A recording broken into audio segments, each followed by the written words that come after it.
Las historias que encontramos en el libro de Éxodo son increíblemente llamativas y milagrosas. Llaman la atención de grandes y chicos, pero más que eso, son lecciones que Dios quiere que ustedes y yo aprendamos. Les invito a que este próximo mensaje preparemos nuestro corazón para recibirle.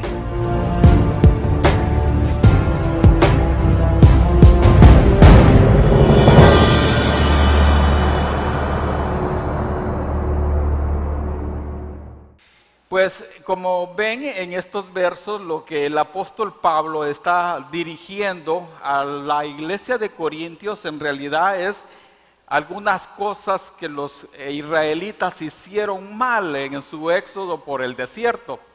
Y obviamente ya se han descrito algunas cosas de que estuvieron hablando el pastor Alfonso Falas y el doctor Ver acá en nuestra iglesia. Y hablaban acerca de la codicia, de la fornicación y la idolatría. Y hoy vamos a estar hablando de lo que es tentar al Señor. Y si miramos en el verso precisamente, el versículo 9 dice: ni tentemos al Señor como también algunos de ellos le tentaron y perecieron por las serpientes. Este verso está puesto en dos maneras. Primero está puesto como un mandamiento, dice que no tentemos al Señor, es un mandato de Dios para ustedes y para mí. Es más, esto está registrado en Deuteronomio 6, capítulo 16, y es importante que miremos eso de esa manera. Por otro lado, el verso está también advirtiendo de que no tentemos al Señor. ¿Por qué? Porque dice que algunos de ellos, de los israelitas en especial, le tentaron y perecieron por las serpientes. Entonces está puesto de esas dos maneras, ¿verdad? Como un mandamiento y como una advertencia. Pero para poder entender entonces qué es eso de tentar al Señor, tenemos que saber qué significa esto. Y pues para que veamos esto, pues encontré una definición que dice así: la palabra tentar significa, o es en el sentido bíblico de esta palabra, se relaciona con la idea de poner a prueba a Dios, con la intención de que demuestre algo. Probarlo hasta el grado de cansar o consumir su bondad y su generosidad. Y es precisamente eso lo que hicieron los israelitas. En realidad consumieron la bondad y la generosidad de Dios. Pero también significa pecar con una actitud de que Dios pasará por alto el pecado. También significa eso la palabra tentar. Igualmente la palabra tentar tiene algunos sinónimos. Uno de ellos es desafiar, el otro es probar, el otro es provocar, retar y rebelarse contra la voluntad de Dios. Así entonces los israelitas fue como tentaron al Señor. Y para que miremos entonces cómo fue que ellos en realidad tentaron al Señor, pues el versículo de 1 Corintios 19 hace referencia, lo que dice ahí el texto, hace referencia de otro pasaje que está en el Viejo Testamento, y es precisamente en el libro de Números, en el capítulo 21, versículo del 4 al 9. Y lo vamos a leer también porque es importante que ahí se describe de lo que el apóstol Pablo está hablando en su carta a los hermanos de la iglesia de Corintios, ¿verdad?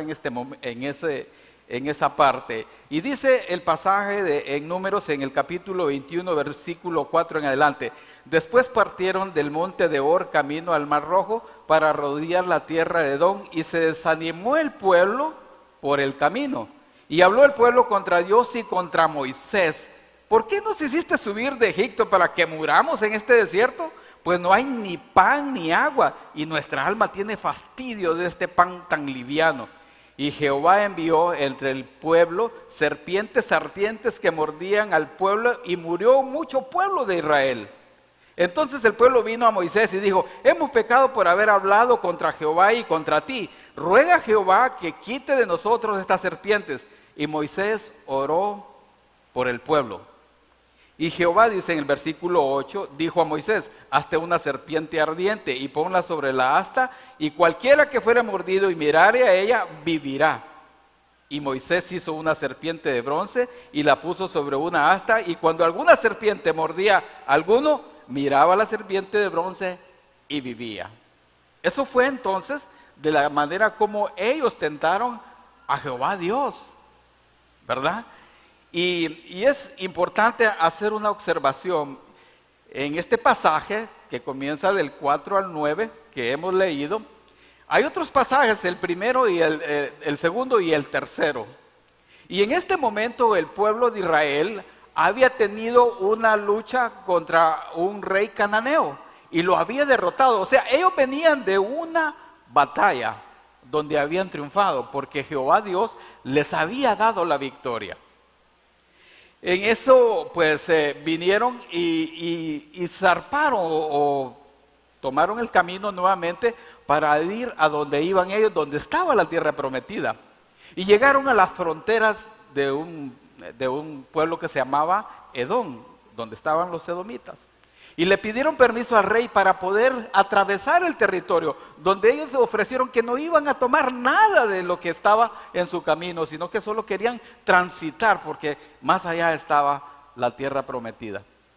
Pero los edomitas no se lo permitieron, no les dieron permiso. Y lo más interesante de esto es que los edomitas eran descendientes de Saúl, hermano de Jacob. O sea, que eran hermanos de ellos, pero no les permitieron entrar. Eso hizo entonces que ellos tuvieran que rodear Edom, o sea, dar una gran vuelta. Y entonces ahí fue donde el pueblo se desanimó, como dice el pasaje 5, y comenzaron a hablar mal contra Dios. Lo primero que hicieron es que se quejaron contra Dios y contra Moisés. Ahí observamos entonces en el versículo 5, habló el pueblo contra Dios y contra Moisés, o sea, le reclamaron a Dios. Oigan, eso es tremendo y terrible. Yo no sé si en algún momento ustedes han estado en esa situación de reclamarle a Dios. Eso es tremendo lo que hicieron ellos. Y no solamente le reclamaron a él, sino que le reclamaron al líder que Dios había puesto ahí para guiarlos, para hacerles el favor más bien. Y le reclamaron, se quejaron contra Dios. ¿Alguna vez te has puesto en esa situación de quejarte contra Dios o quejarte contra tus líderes o quejarte contra tu esposa, contra tu esposo, contra tus hijos? Un hermano compartía en una ocasión que vivimos en la cultura de las quejas, para todos nos quejamos. ¡Ah, que mucho calor! Y cuando hay frío, ¡ah, que mucho frío!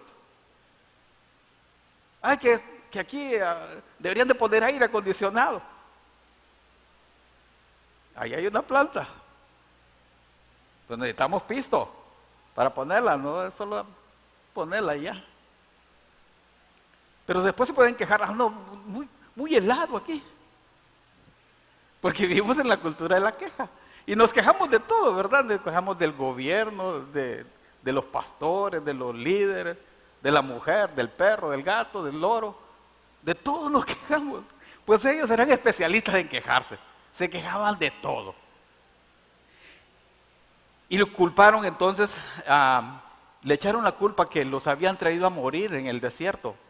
Y fíjense que eso era en realidad, eso iba a ocurrir, que iban a morir en el desierto.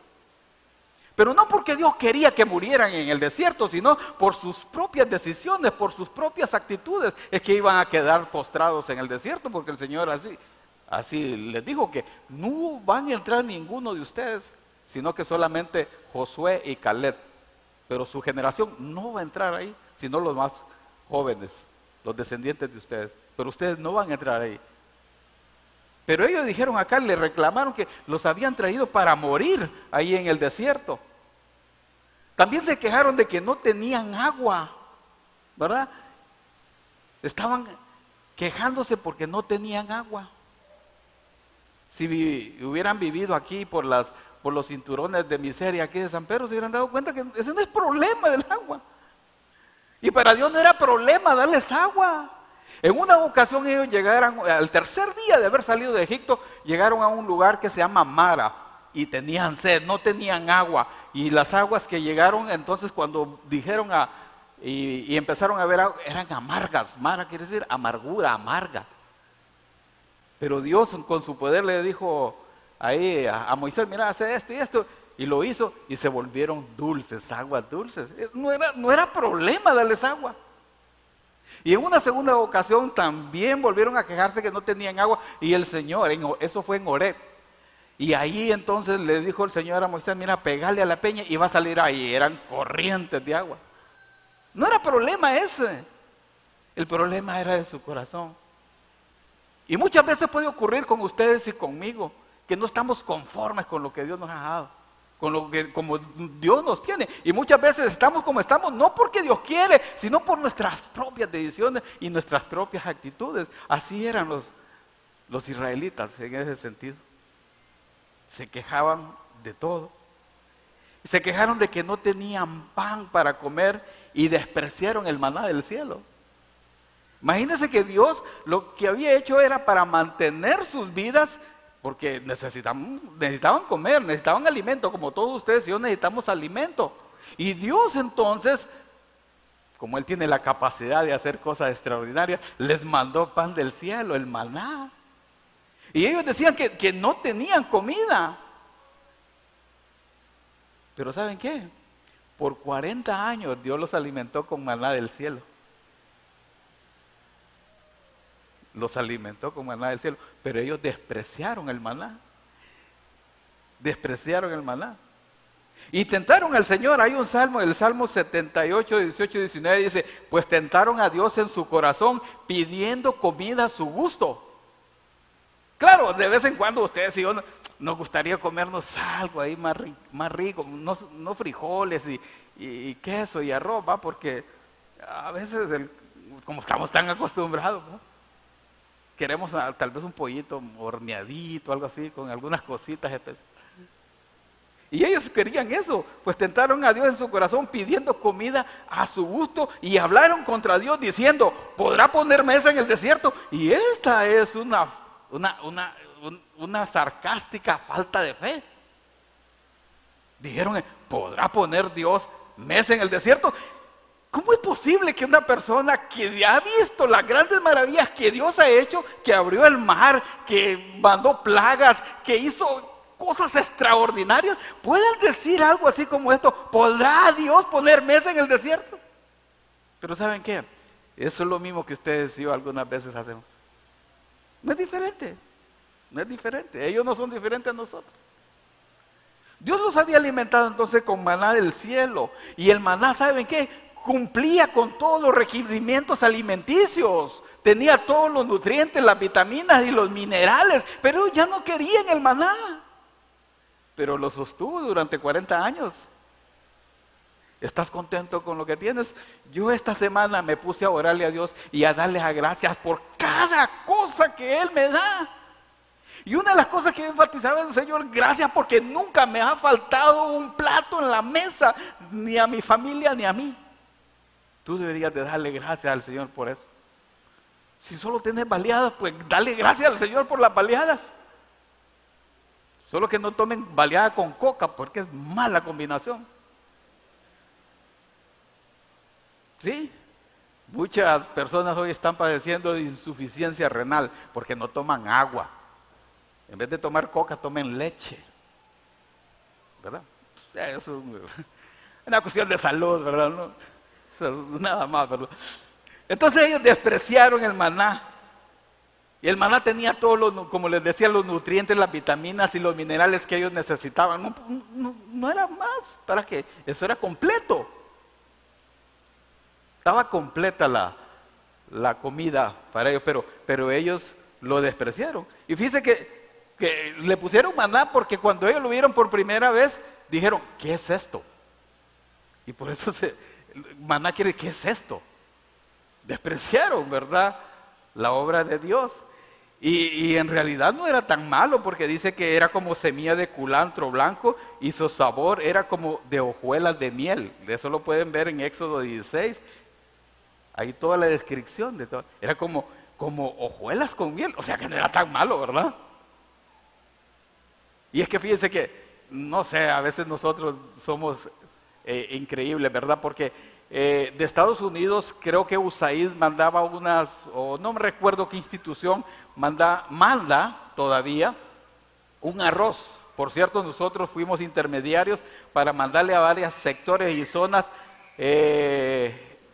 una organización española, no me acuerdo, pero venía un arroz preparado con todos los nutrientes habidos y por haber. pero a la gente no le gusta eso y lo votan. Así somos, ¿verdad? O sea que los israelitas no eran gente diferente a nosotros, somos lo mismo, ¿verdad? Entonces ellos tentaron al Señor pidiendo comida a su gusto, porque ellos estaban pensando en sí mismos. Ellos no se pusieron a pensar, wow, este maná, con esto estamos cheques, gracias a Dios, gracias porque nos mandaste pan del cielo. Óigame, qué increíble, ¿no? Pan del cielo. Porque ellos estaban pensando en sí mismos. En el libro de Números, en el capítulo 11, dice, y los hijos de Israel también volvieron a llorar y dijeron, ¿quién nos diera a comer carne? Querían carne los bandidos. Nos acordamos, dice, del pescado que comíamos de balde, de los pepinos, de los melones, de los puerros, de las cebollas y los ajos. Ahora nuestra alma se seca, dice, pues nada sino este maná ve en nuestros ojos. Despreciaron la comida del Señor. Y donde comían esas cosas eran unos esclavos. Y ahí iban a morir, si un día les iban a quitar hasta los alimentos y se iban a morir. Entonces Dios tuvo que venir y juzgar. Dios tuvo que juzgar su pecado y mandó las serpientes. Y cada vez que pasaba por ahí, lo mordía la serpiente ardiente y se moría. Entonces ellos vinieron y como sabían que habían pecado, se acercaron a Moisés y le dijeron, hemos pecado contra Jehová y contra vos, así que vení y orá. Ahí sí, ya no se acordaban que le habían dicho, verá, vos salvaje nos trajiste hasta acá y aquí nos vamos a morir. Ya no se acordaban de eso, sino que le orá por nosotros porque nos vamos a morir. Y el líder, ¿verdad? Porque en realidad Moisés era un siervo increíble. Vino, oró al Señor y el Señor le dijo, mira, hacete una serpiente de bronce y la levantás para que cualquiera de estos, ¿verdad? Que los muerda una de ellas, pues mire la serpiente y se va a sanar y no va a morir. Y así pasó. Dios, a pesar de todo lo que eran, Dios, a pesar de todo lo que son ustedes y lo que soy yo, siempre tiene misericordia de nosotros, como la tuvo del pueblo de Israel. Y tuvo misericordia, y entonces esa serpiente de bronce la levantaban y cada persona que era mordida por la serpiente y la miraba, entonces se sanaba y no moría. Pero murieron miles de personas, ¿verdad? Por eso que había en su corazón. Y es bien interesante que esta serpiente de bronce, hay un pasaje que está creo que es en Reyes, que los bandidos siguieron adorando la serpiente. Se convirtió en un ídolo de adoración. Se llamaba Nehushtan, la serpiente. Y la serpiente solo fue un símbolo que Dios usó en ese momento para que cualquiera que era mordido y la mirara se salvara. Pero la idolatría era terrible y terminaron adorando a la serpiente de bronce más adelante. Puedo entonces ver que quejarse contra Dios y otras personas es tentar o poner a prueba la santa voluntad de Dios. Cuando tú te quejas con Dios, contra Dios y contra otras personas, con tus líderes, con lo que sea, entonces tú estás tentando o poniendo a prueba la voluntad del Señor. Así que el pueblo de Israel comenzó a acabar su fracaso con sus quejas en su éxodo por el desierto. Pero también hay algo más que las simples quejas. Eran las actitudes de su corazón que eso los llevó al fracaso espiritual terrible de sus vidas. Entonces, el fracaso de los israelitas tenía que ver con las actitudes de su corazón. Por eso es que descubrimos en un salmo, que es el Salmo 78, que por cierto es un salmo que también describe todos los hechos y los acontecimientos y las actitudes que ellos tuvieron durante su éxodo en el desierto. Ahí lo describe el salmista. Y en el pasaje 78:8 dice: y no sean como sus padres, generación contumaz y rebelde, generación que no dispuso su corazón ni fue fiel para con Dios su espíritu, con Dios su espíritu. Entonces hay tres cosas que yo saco de ahí, de ese pasaje. Lo primero es que fueron rebeldes y necios. Miren, la rebeldía y la necedad, es más, la palabra dice que la necedad está ligada a nuestro corazón. Por eso cuando el muchachito, la muchachita, así cuando están chiquitillos, dicen que la necedad está ligada al corazón del muchacho, pero la vara de la corrección lo apartará de él. Por eso es importante que cuando miren necedad en sus niños, no tengan lástima, que me da no sé qué, que le creen más a los derechos humanos y a la cosa esa, que a los principios de Dios. Sí, que si le da no va a morir. Es necesario. Ay, que me da lástima. Me da lástima cuando esté en la cárcel, cuando se convierte en un delincuente, ahí sí te va a dar lástima.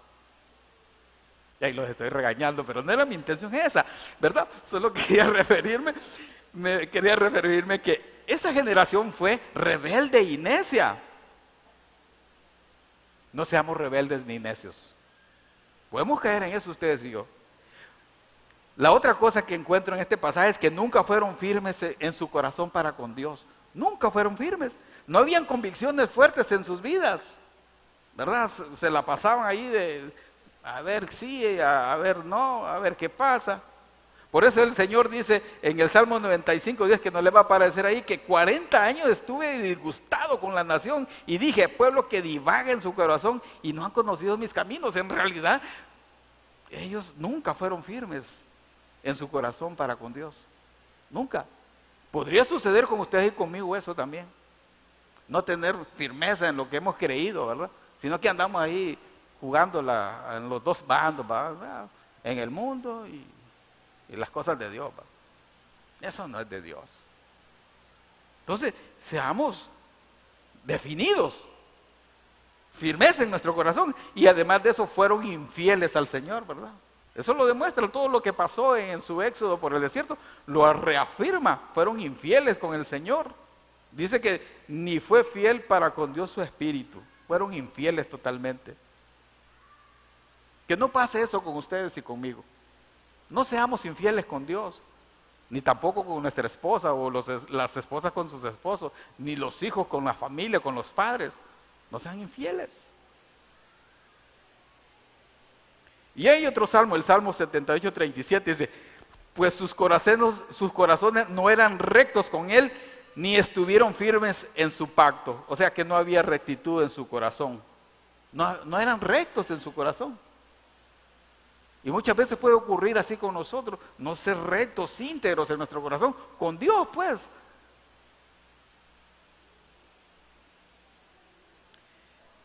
Podemos decir a manera de resumen en esta parte de lo que hemos estado hablando, que las malas actitudes de tu corazón tientan o ponen a prueba la bondad y la misericordia de Dios. Las malas actitudes de nuestro corazón tientan o ponen a prueba la bondad y la misericordia de Dios. Dios tuvo misericordia de ellos, los israelitas.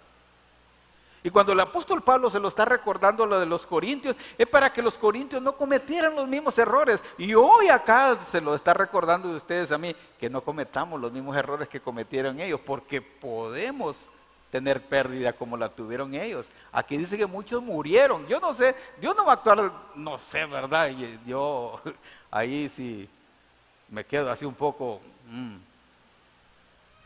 Pero Dios es el mismo ayer, hoy y siempre, dice la palabra.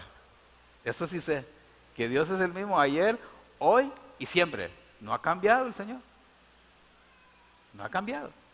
¿Ok?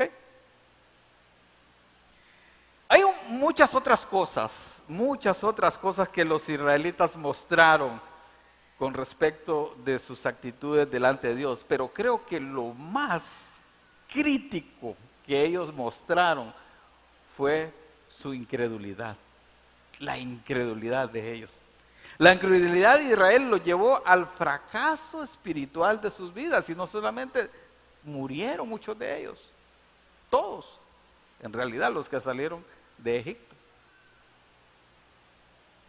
Y este salmo nos recuerda también en el 78:22, porque por cuanto no habían creído ni habían confiado en su salvación.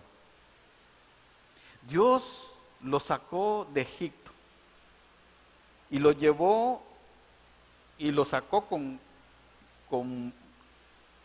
unas maravillosas unos milagros fuera de serie, que solo cuando los miramos en película nos damos cuenta un poco de cómo pudo haber sido esa situación. Pero al mirar solo el abrir el mar rojo, solo eso es impresionante.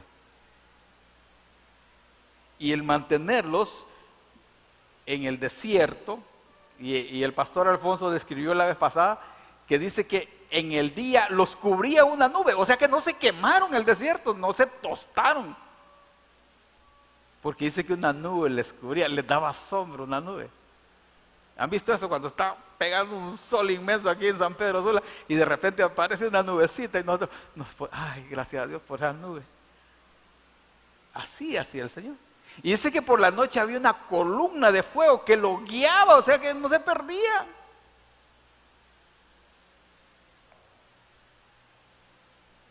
Pero ellos nunca creyeron en el Dios Todopoderoso, nunca. En realidad nunca creyeron. Miraron todas esas cosas, pero no creyeron. Y muchas veces puede ocurrir con ustedes y conmigo que muchas veces es que no sé si Dios podrá hacer esto. Dios puede hacer cualquier cosa, Él es el Todopoderoso, hombre. Pero muchas veces creemos que no. Muchas veces entonces nosotros le queremos ayudar a Dios. Así como Sara le quiso ayudar a Dios, ¿verdad? Para que se cumpliera la promesa que de ella iba a salir la descendencia. Y ella era la que iba a producir la bendición para todas las naciones. Y le dijo a su marido, mira, te traigo aquí mi sirvienta, para que, yo creo que aquí es donde va a salir la descendencia. Claro, aquel ni, bueno, sí, ya que vos decís. Pero se equivocaron. Sara se equivocó. Ese no era el plan de Dios. Y muchas veces eso pasa con nosotros porque somos incrédulos. Y a propósito de incredulidad, yo no sé si alguno de ustedes ha estado viniendo aquí a nuestra iglesia 2, 3 o 4 veces o las que sean, pero que todavía no ha tomado la decisión de recibir a Cristo como su Salvador porque ha sido incrédulo. Pues yo le digo en este momento, te digo en este momento, hoy es el momento de que tú puedes dejar de ser un incrédulo y creer. La Biblia dice que tú y yo somos pecadores y que por causa del pecado ustedes y yo merecemos estar separados de Dios eternamente y para siempre. Pero hace 2000 años, también dice la Biblia, que el Señor mandó a su Hijo único, a Jesucristo, para que cumpliera una misión y era morir en una cruz por los pecadores, o sea, todos ustedes y yo. Derramar su sangre completamente para pagar la deuda de pecado que ustedes y yo teníamos. La Biblia dice también que si ustedes reciben el regalo que el Señor Jesucristo les dio a través de su muerte, Él les da la salvación y la vida eterna. Por eso Juan 3:16 dice que de tal manera amó Dios al mundo entero que ha dado a su Hijo único para que todo aquel que crea en Él o en Él cree, no se pierda, mas tenga vida eterna. Así que, si no has creído eso, hoy es la oportunidad de creerlo. Y no solamente de creerlo, sino de recibirlo. Porque hay una eternidad, separado de Él o con Él. ¿Qué prefieres? Separado de Él es en el infierno, como dice la Escritura. Pero con Él es en su presencia. Y eso lo decides tú. Porque Él ya lo hizo todo. Él murió en la cruz por ustedes y por mí y lo hizo por amor. Pues esta es la ocasión de que tú puedes venir y recibir a Cristo en tu corazón como tu suficiente Salvador. Por eso te invito a que lo hagas. Es más, en este momento, si ustedes no lo han hecho, me gustaría que tomaran la decisión de recibir a Cristo haciendo una oración. Yo puedo guiarlos por una oración para que ustedes reciban a Cristo. ¿Qué les parece si cerramos nuestros ojos, inclinamos nuestro rostro? Y si tú no has recibido a Cristo, le puedas decir esto en esta ocasión. Señor, dile esto: Señor, yo reconozco que soy un pecador o una pecadora, que no me puedo salvar por mí mismo. Sé que en la cruz tú moriste por mí. Ahí derramaste tu sangre completamente. Moriste por mí en esa cruz para pagar mi deuda de pecado. Yo sé que no puedo hacer nada por mi salvación, pero en esta ocasión he entendido que usted lo hizo todo por mí. Por eso le recibo en mi corazón como mi único y suficiente Salvador. Gracias por salvarme y por darme la vida eterna. Con toda la sinceridad de mi corazón, lo abro y le recibo a usted como mi único y suficiente Salvador. Gracias por inscribirme en el libro de la vida, por darme la vida eterna. Amén y amén. Si usted hizo eso, si usted recibió a Cristo con toda la sinceridad de su corazón, la Biblia dice que usted tiene vida eterna. Juan 6:47 dice: de cierto os digo, el que cree en mí tiene vida eterna. Yo lo he creído, todos aquí lo hemos creído y creemos que vamos a ir al cielo, no por lo bueno que seamos o somos, sino por lo que Cristo hizo en la cruz por nosotros, porque es por los méritos de Él y por ningún mérito nuestro. Volviendo entonces y regresando a la incredulidad de los israelitas, también en el libro de Hebreos, que por cierto es un libro que se escribió precisamente para los cristianos de origen hebreo. Y ahí en un pasaje, en el pasaje precisamente en el 3:15 dice: entre tanto que si oyeres hoy su voz, no endurezcáis vuestros corazones como en la provocación. Y una vez más se describe la incredulidad de los israelitas. Ellos fueron duros de corazón, duros de corazón. Es decir, que no creyeron en el Señor a pesar de, como ya lo hemos dicho, a pesar de todas las manifestaciones de poder que el Señor había hecho a favor de ellos durante todo su éxodo por el desierto. Bien interesante que ellos fueron duros de corazón. Y en un pasaje en el Nuevo Testamento, cuando un hermano de los apóstoles tenía dudas acerca de si el Señor había resucitado, entonces él llegó y lo amonestó: mete tus dedos en mis manos y en mi costado para que mires que yo soy. Porque ese hombre era un incrédulo. Y así podemos ser muchos de ustedes y yo.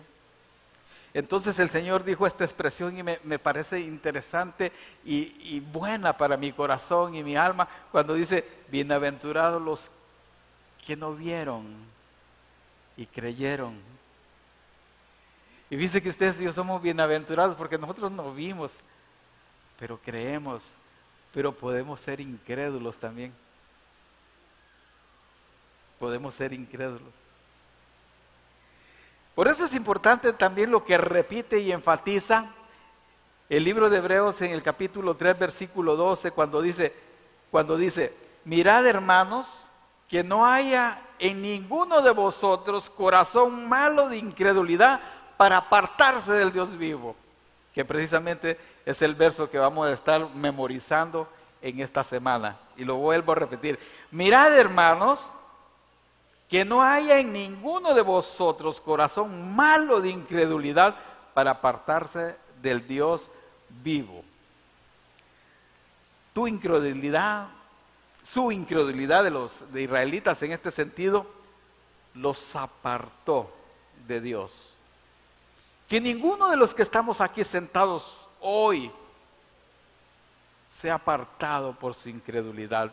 Yo le ruego al Señor que tal cosa no suceda. Y me gustaría que ustedes en su corazón le dijeran a Dios: líbreme de la incredulidad que me haga apartar de usted. Lo necesitamos. Yo he visto a miles de personas, y digo miles porque yo tengo como que ¿Cuántos años tenés, César? 30, ¿va? Pues como 30 años de estar en la iglesia. Y he visto desfilar un bulto de gente. Yo no sé, algunos se han ido para otras iglesias de seguro, ¿va? Pero otros se han ido y se han apartado totalmente del Señor. Que tal cosa no suceda con ninguno de los que están acá. Es mi deseo. Es mi deseo. Que la única cosa que nos aparte sea que el Señor nos lleve. Pero no que ustedes se aparten. Pero puede suceder por su incredulidad. Entonces, miren, hermanos, que no haya en ninguno de ustedes corazón malo de incredulidad para apartarse del Dios vivo. Y hay otro pasaje que también está en Hebreos 3, capítulo 3, versículos 18 y 19, dice que nuevamente enfatiza la incredulidad de los israelitas. Dice, a quienes juró que no entrarían en su reposo. El Señor les dijo, ustedes no van a entrar en el reposo, sino aquellos que desobedecieron, dice. Y vemos que no pudieron entrar a causa de su incredulidad. Fue por la incredulidad que no entraron a la tierra prometida, a reposar, donde Dios les había dicho, yo les voy a dar una tierra donde fluye leche y miel. Mire, y cuando el Señor ofrece algo, lo cumple, créaselo, porque se lo va a cumplir. Pero ellos fueron incrédulos y no recibieron la promesa. No recibieron la promesa. No entraron a la tierra prometida, excepto Josué y Caleb, que ellos fueron los que disfrutaron de eso, ¿verdad? Entonces, nuestra incredulidad nos puede llevar a perder muchas cosas en nuestras vidas. En una ocasión el Señor entró a una región, está en Mateo 13, 58, y dice que, y no hizo allí muchos milagros a causa de la incredulidad de ellos. Dice que no hizo muchos milagros a causa de la incredulidad de ellos. ¿Y saben dónde era? En Nazaret. Ahí no ocurrieron muchos milagros.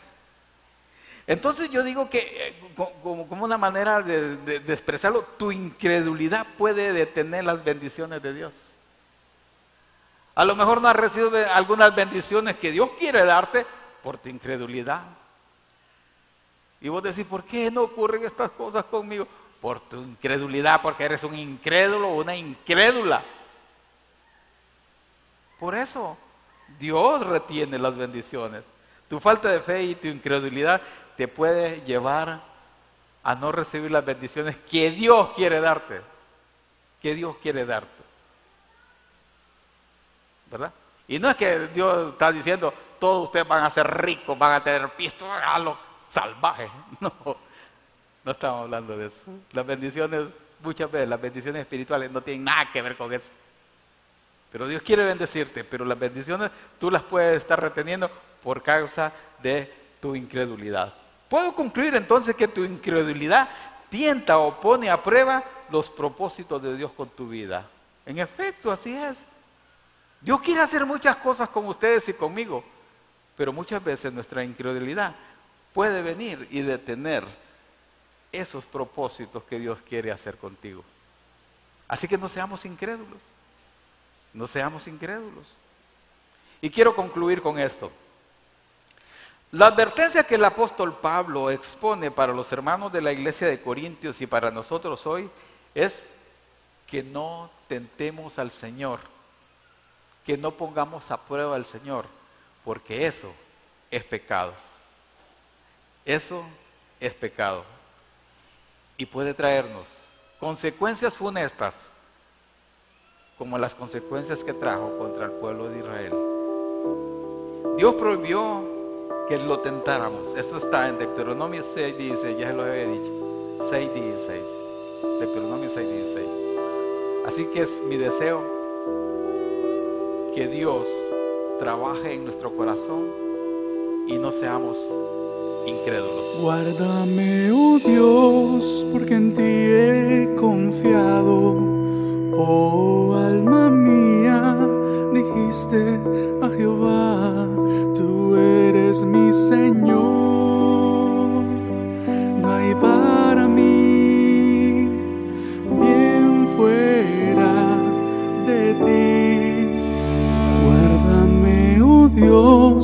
porque en ti he confiado.